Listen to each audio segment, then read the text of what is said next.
Bonjour Église. Comment ça va ce matin? Vous êtes en forme?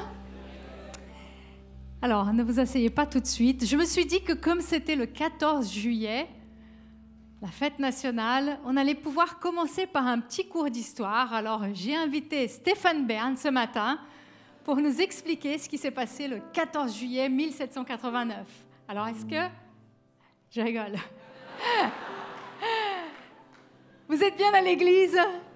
Je vous rassure, il n'y a pas de cours d'histoire ce matin. Nous sommes là bel et bien pour célébrer et pour déclarer que notre Seigneur Jésus est le seul digne de toute louange et de toute adoration. À lui seul soit la gloire.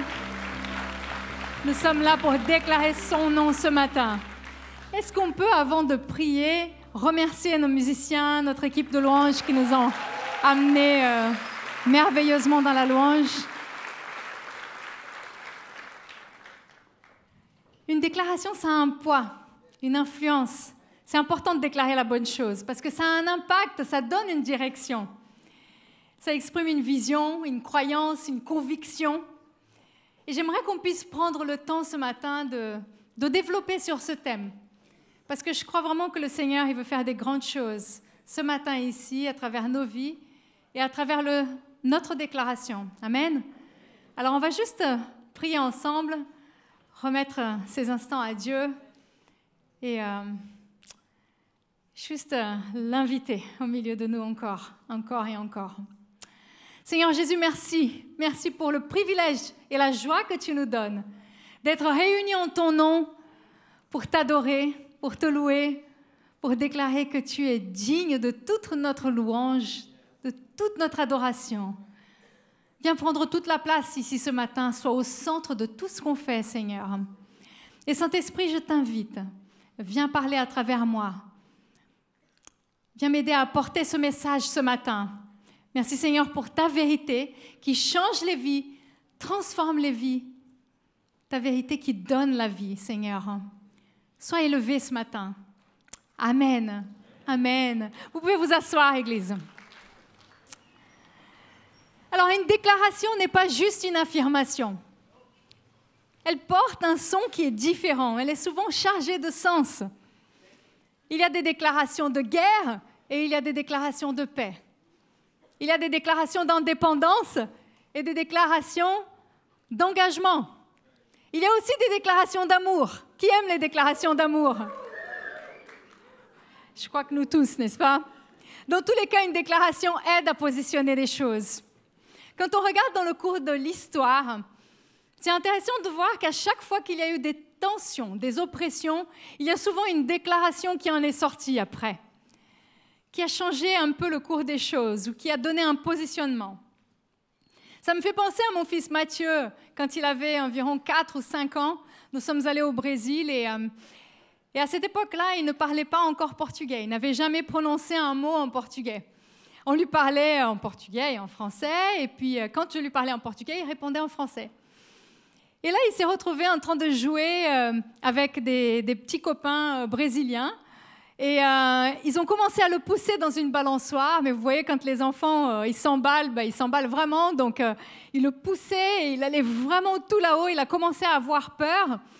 Et dans cette pression, dans ce moment de peur, de tension, il a poussé un cri de toutes ses forces, « Para !» qui veut dire « arrêtez !» Et là, c'était son premier mot qui est sorti en portugais et ça a déclenché complètement le langage après. Il n'a pas arrêté de parler en portugais avec les petits copains. Donc, c'était important, cette déclaration-là. Cette déclaration, elle l'a préservé peut-être d'un accident. Donc, je me dis que plus la pression est grande, plus dure l'épreuve, plus notre déclaration doit sortir avec un son clair, déterminé, audible, un son qui perce un chemin. Je voudrais donner une autre petite histoire brésilienne. Et s'il y a des Brésiliens dans la salle, ils doivent connaître les haricots noirs. C'est un classique chez nous, hein, la feijoada, tout ça. Les haricots noirs, c'est puissant pour les cuisiner. Quand ils sont en train d'être cuisinés, c'est vraiment puissant. C'est aussi puissant quand tu les as mangés, mais on ne va pas trop rentrer dans ça ce matin. Et en fait, nous avions à une époque, mes parents, ils avaient quelqu'un à la maison qui nous aidait avec quelques tâches ménagères et la cuisine. Et cette jeune femme, elle était parfois un petit peu distraite. Donc, ma mère, elle lui rappelait toujours « Ferme bien la cocotte minute quand tu fais cuire les haricots parce que sinon, ça peut vraiment exploser. » On entendait ça, mais c'est presque comme si on n'y croyait pas trop. On ne croyait pas trop que c'était possible. Jusqu'au jour où on entend un méchant bruit d'explosion. On court tous dans la cuisine. Et là, on était surpris de voir que notre plafond était entièrement tacheté noir.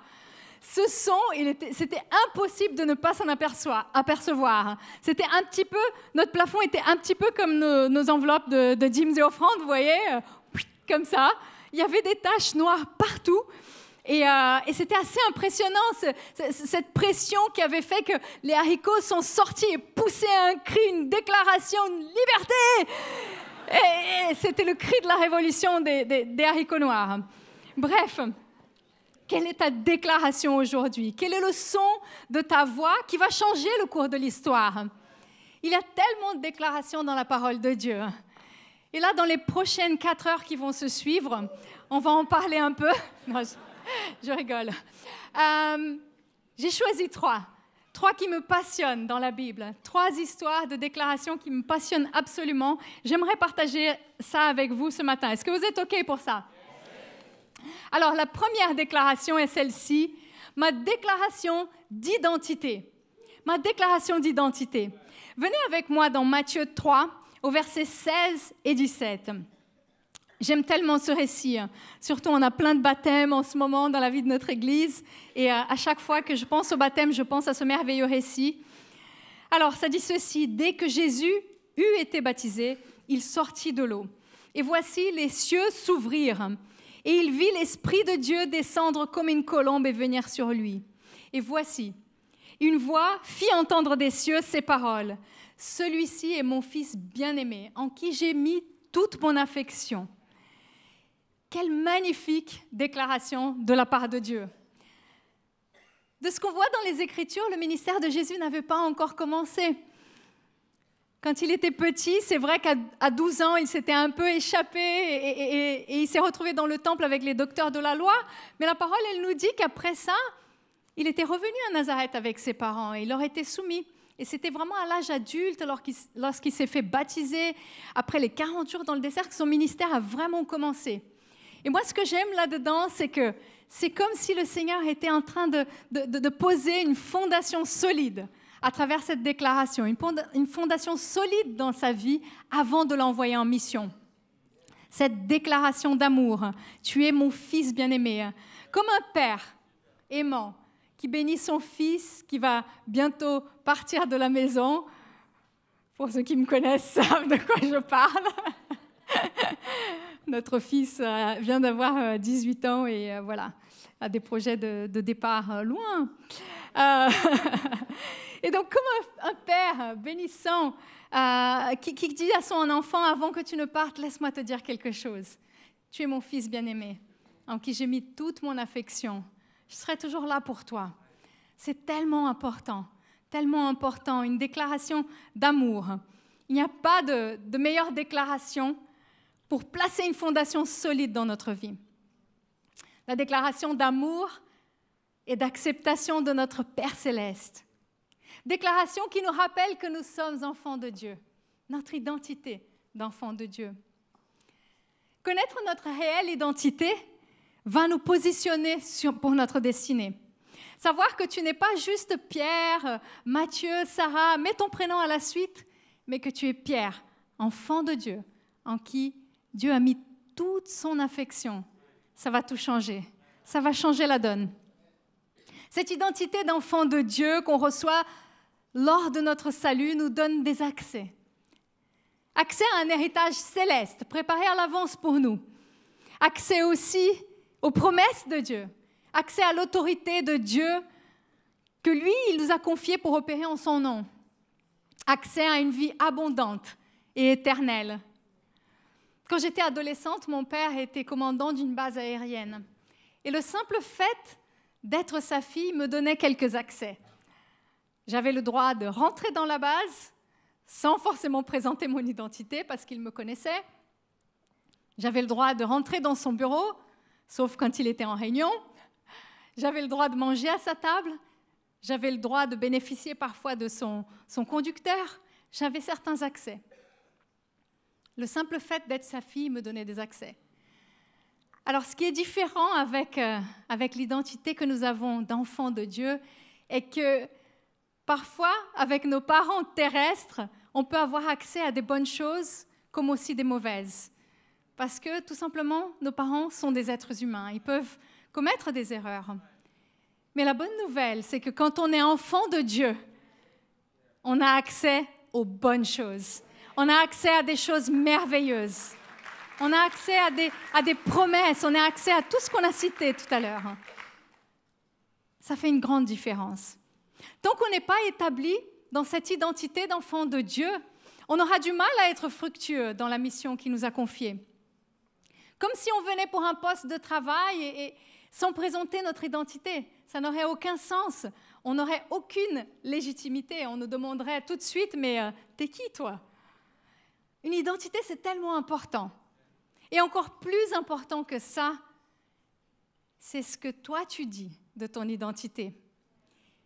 Est-ce que tu déclares ton identité selon ce que Dieu dit de toi?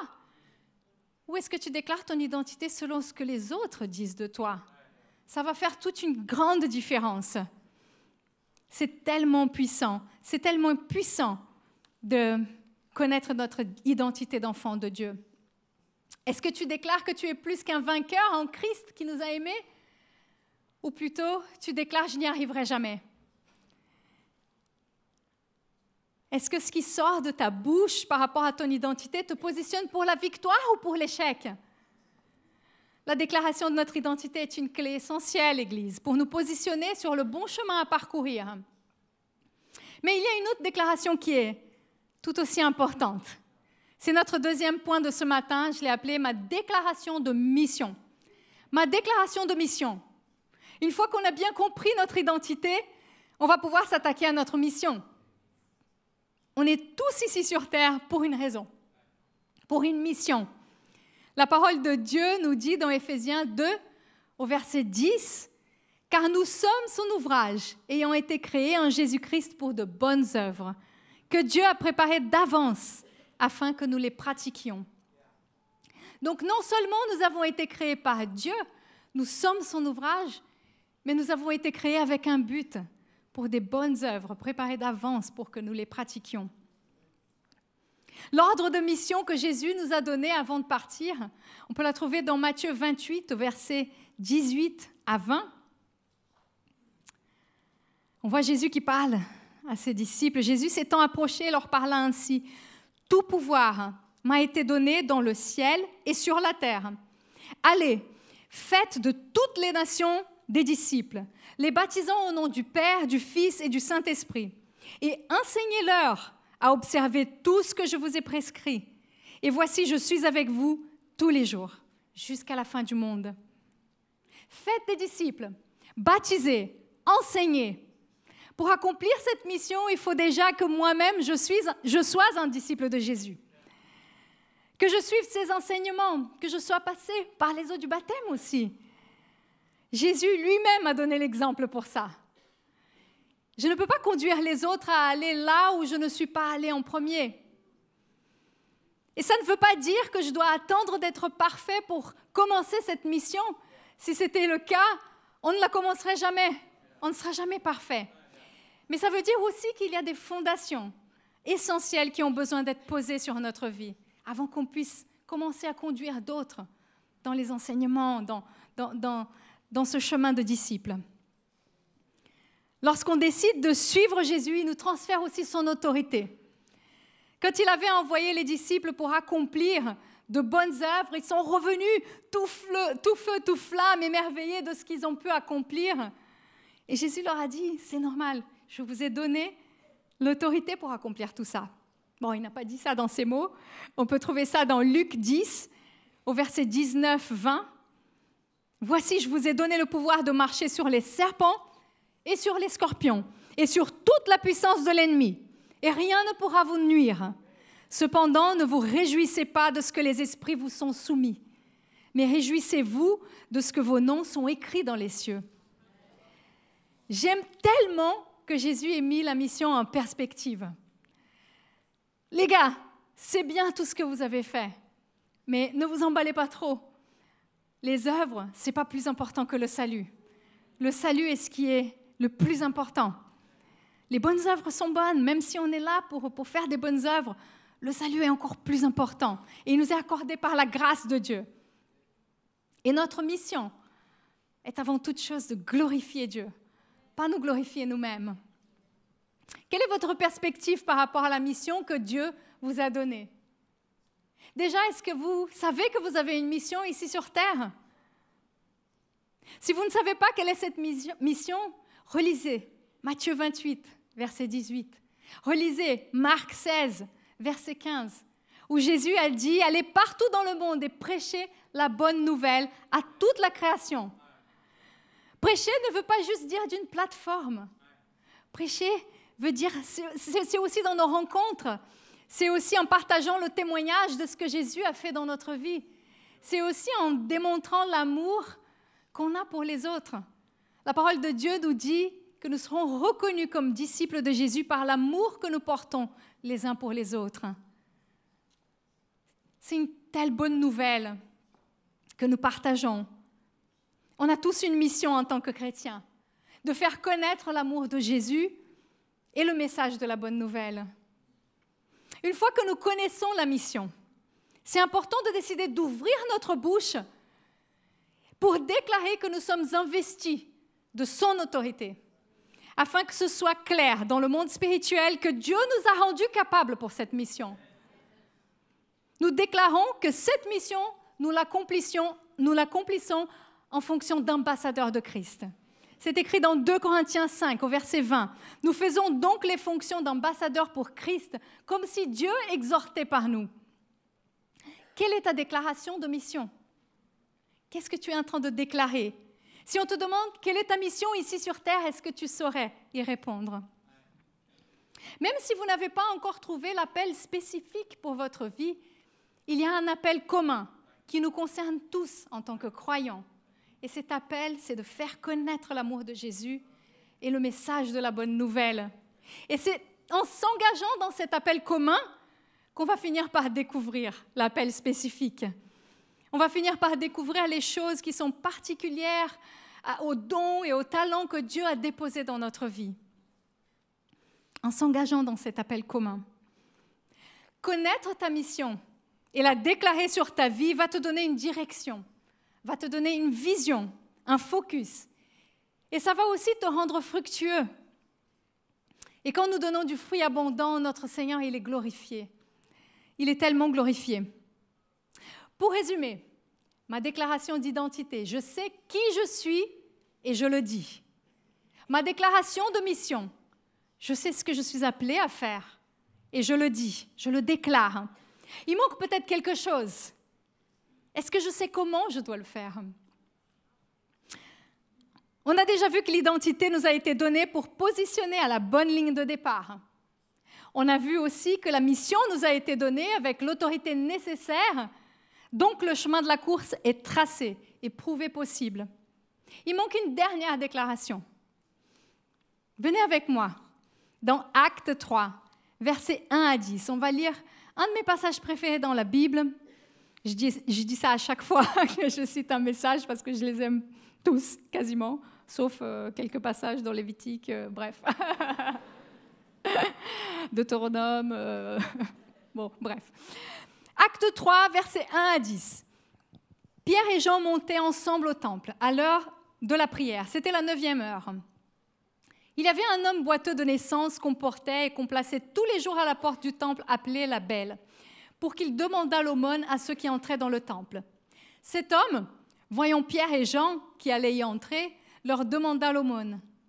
Pierre, de même que Jean, fixa les yeux sur lui et dit « Regarde-nous, regarde-nous ». Et il les regardait attentivement, s'attendant à recevoir d'eux quelque chose.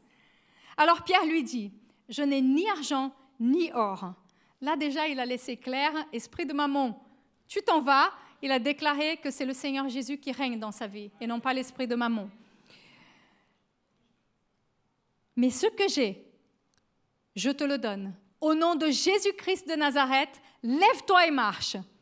Et le prenant par la main droite, il le fit lever. Au même instant, ses pieds et ses chevilles devinrent fermes. D'un saut, il fut debout et il se mit à marcher. Il entra avec eux dans le temple, marchant, sautant et louant Dieu. Tout le monde le vit marchant et louant Dieu. Il reconnaissait que c'était celui qui était assis à la belle porte du temple pour demander l'aumône. Et ils furent remplis d'étonnement et de surprise au sujet de ce qui lui était arrivé. On regarde au verset 12 que Pierre et Jean, ils disaient « Hommes israélites, pourquoi vous étonnez-vous de cela? Pourquoi avez-vous les regards fixés sur nous? Ce n'est pas nous qu'il faut regarder. » Comme si c'était par notre propre puissance ou par notre piété que nous eussions fait marcher cet homme. Tout de suite, il a remis la gloire à Dieu. Verset 15, « Vous avez fait mourir le prince de la vie que Dieu a ressuscité des morts. Nous en sommes témoins. C'est par la foi en son nom que son nom a raffermi celui que vous voyez et connaissez. C'est la foi en lui qui a donné à cet homme cette entière guérison en présence de vous tous. » La troisième déclaration, Église, c'est notre déclaration de foi. Ma déclaration de foi. J'adore ce récit. Imaginez la scène. Ce boiteux de naissance qu'on plaçait tous les jours à la porte du temple appelé Label. Comme si cet endroit-là avait déjà cette promesse que quelque chose de magnifique allait se passer à ce lieu, qui attendait juste la bonne personne au bon moment pour accomplir un miracle. Et là, Pierre arrive et le miracle se produit après cette déclaration de foi. Quel magnifique récit!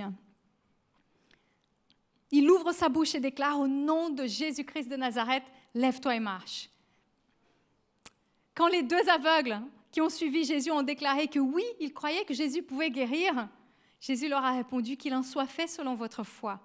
Et ils ont été guéris. Quand le centenier a déclaré que oui, il croyait que Jésus pouvait dire un seul mot, en gros, commander la guérison à distance, et son serviteur serait guéri, Jésus lui a dit « Va, qu'il en soit fait selon ta foi. » Alors même, le serviteur a été guéri. Notre déclaration de foi peut changer le cours de l'histoire. Et bien sûr qu'il y a la souveraineté de Dieu, Église. C'est lui qui choisit le moment, c'est lui qui choisit le moyen, c'est lui qui choisit le canal par lequel il va vouloir agir. Mais je crois qu'à ce moment-là, Pierre a reçu cette conviction vraiment intérieure, donnée par le Saint-Esprit, que c'était le moment de proclamer la guérison pour ce boiteux. Et étant obéissant à cette voix du Saint-Esprit, il a proclamé cette guérison. Et on voit que malgré la grandeur de ce miracle, il a tout de suite donné la gloire à Jésus. Tout de suite. Alors que tout le monde était émerveillé de voir ce boiteux en train de sauter comme un cabri dans le temple. Et il se dirigeait vers Pierre et Jean. Il a dit « Non, ne nous regardez pas. Regardez Jésus. C'est lui qui a opéré ce miracle. » Est-ce qu'on va s'asseoir sur nos circonstances ou est-ce qu'on va se lever et marcher? Le nom de Jésus est au-dessus de tous les noms, de toute autorité et de toute puissance. Quelles sont les choses qu'on va déclarer pour nos vies, pour la vie de nos proches, de nos familles, notre entourage, au nom de Jésus? Quelles sont les choses pour lesquelles on croit, Église? Quelles sont les choses qui peuvent changer complètement? Parfois, les circonstances essayent de nous écraser et nous abattre. Mais l'être humain a cette résilience qui fait que même s'il passe par la destruction la plus absolue parfois, il y a cette force intérieure qui vient de Dieu et cet instant de survie qui nous aide à nous relever pour rebâtir, pour reconstruire et continuer la mission. Il y a un récit qui me fait penser à ça, même c'est un passage un peu radical, c'est quand David passe par le deuil de son bébé. David avait commis un péché et à cause de ce péché, son fils a été frappé d'une grave maladie. Et la parole dit que David a prié Dieu, il était couché par terre, il a jeûné, il a passé la nuit couché par terre. Et lorsqu'on lui a appris que l'enfant était mort, il s'est levé, il s'est lavé, il s'est changé, il s'est oint. Et il est allé dans la maison de Dieu. Il s'est prosterné devant Dieu et ensuite il est rentré chez lui et il a mangé. Et là, ses serviteurs n'ont rien compris. Ils se sont dit, c'est quoi ce deuil? C'est quoi ce deuil? L'enfant était encore en vie, il était couché par terre. Là, maintenant, l'enfant est mort et il se lève, il mange. Et David explique à ses serviteurs avec beaucoup d'humilité, tant que l'enfant était en vie et que je pouvais intercéder pour lui, je l'ai fait. Mais maintenant qu'il est parti, je ne peux pas le faire revenir. Donc il s'est levé et la mission continue, la vie continue. Vous savez, il y a des moments qui sont difficiles dans la vie. Et parfois, notre déclaration de foi peut prendre un coup. C'est vrai, quand on voit des circonstances mauvaises. Mais c'est justement dans ces moments-là qu'on a besoin de se relever et faire confiance à Dieu. Le laisser nous restaurer, nous guérir, nous consoler, nous fortifier et se lever de nouveau pour la mission. Peut-être que tu te dis, ma situation ressemble plus à celle de ce deuil de David plutôt qu'à celle de ce miracle de Pierre. Mais vous savez quoi? Les saisons changent. Et une déclaration peut changer aussi. Juste avant la crucifixion, la déclaration de Pierre était « Non, je ne connais pas cet homme ».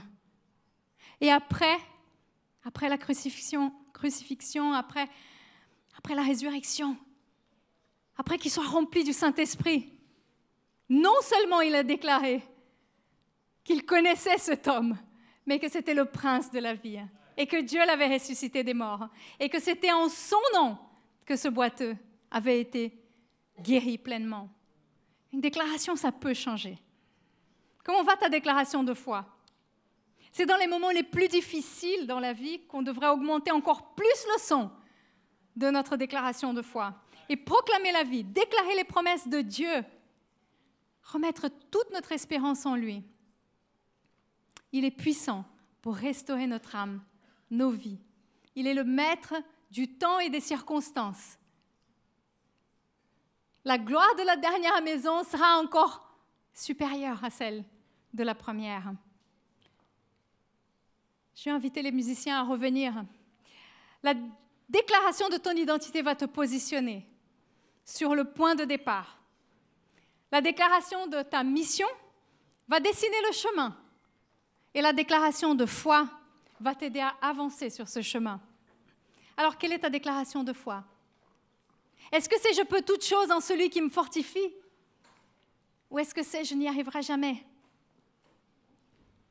Il y a une telle puissance dans notre déclaration. Et en dehors de notre vie personnelle ou de notre cercle proche, quelles sont les choses que tu es en train de déclarer aussi pour un cercle plus large? Les habitants de notre ville, de notre pays.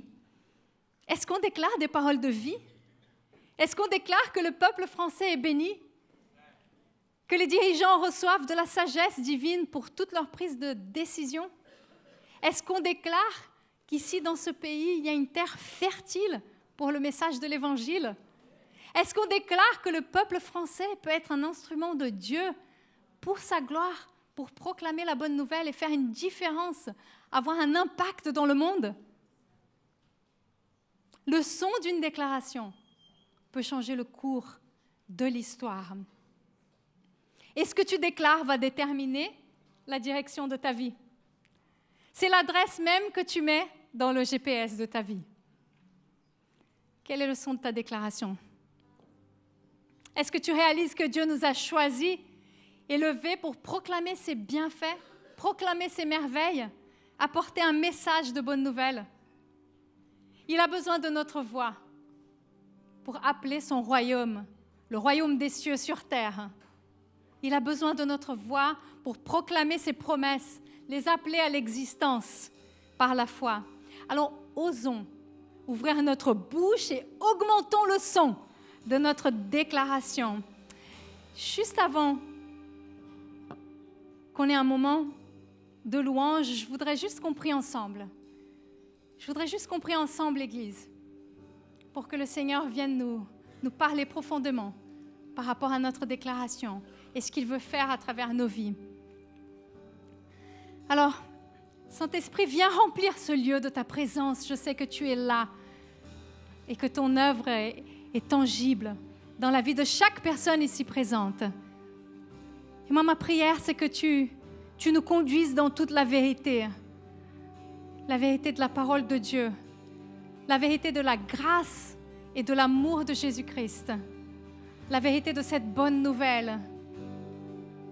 Seigneur, montre-nous, révèle-nous toutes les choses qui peuvent être un obstacle sur notre chemin, qui nous empêchent de te mettre au centre de notre vie, qui ouvrent peut-être parfois des brèches dans notre vie, qui nous empêchent d'avancer. Montre-nous ta vérité. Conduis-nous dans ta vérité, Seigneur. Qu'on soit vraiment des instruments dans tes mains, que tu utilises notre voix pour proclamer ta bonne nouvelle, pour appeler les royaumes des cieux sur terre, pour avoir un impact dans le monde dans lequel on vit, pour être pleinement utilisé par toi, pour se laisser transformer par ton amour, par ta puissance, par ta grâce. Seigneur, on a besoin de toi et on se remet à toi. Sois au centre de notre vie. Sois élevé au-dessus de notre vie, au-dessus de cette nation. On proclame ta bénédiction sur le peuple français. On proclame ta bénédiction sur les dirigeants. On proclame ta bénédiction, Seigneur, sur chaque habitant de cette ville, afin qu'ils puissent être des instruments de bénédiction pour toi, pour ta gloire. Au nom de Jésus. Amen. On va prendre un temps de louange, Église. Soyez bénis.